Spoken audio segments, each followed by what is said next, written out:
Saksihan ngayong gabi, maulang weekend, asahan sa ilang bahagi ng bansa dahil sa low pressure area at habagat. Mga commuter at motorista na palusong dahil sa baha sa Metro Manila. Buwis buhay na pagtawid sa ilog sa Sultan Kudarat. Sunog sa warehouse ng plastic at mga tangke na LPG. Inabot ng 5 oras bago na apula. Mahigit 1 bilyon pisong halaga ng shabu na tagpuan sa dagat ng Pangasinan. Hulikam, motorsiklo na tumbok ng SUV. Panukalang buwagin ng senior high school at ibalik sa 10 taon ang basic education sa bansa. Pinusuhan sa Barangay Saksi Online. Kuha sa loob ng isang ferry. Ilang sandali bago ito tuluyang lumubog sa Indonesia.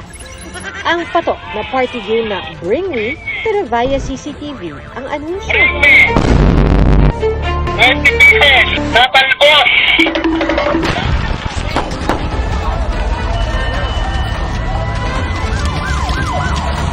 Sama-sama tayong magiging kakli.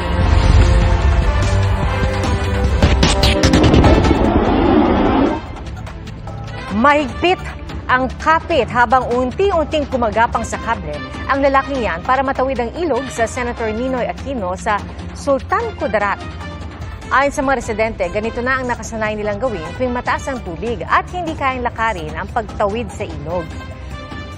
Ang kable raw ay dating bahagi ng nasirang hanging bridge. Umaapila sila sa gobyerno na makapagtayo na sana ng maayos na tulay. Pinaghanap naman ang 11 anyos na babae na tinangay sa ilog sa Lamitan City sa Basilan. Tulong-tulong ang mga rescuer kahit masama pa rin ang panahon doon.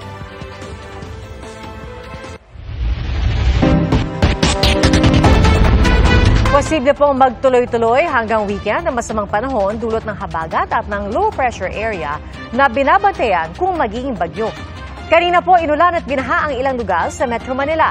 At saksi live, si Jamie Santos. Jamie? Pia, mabilis bumaha sa ilang kalsada sa Metro Manila matapos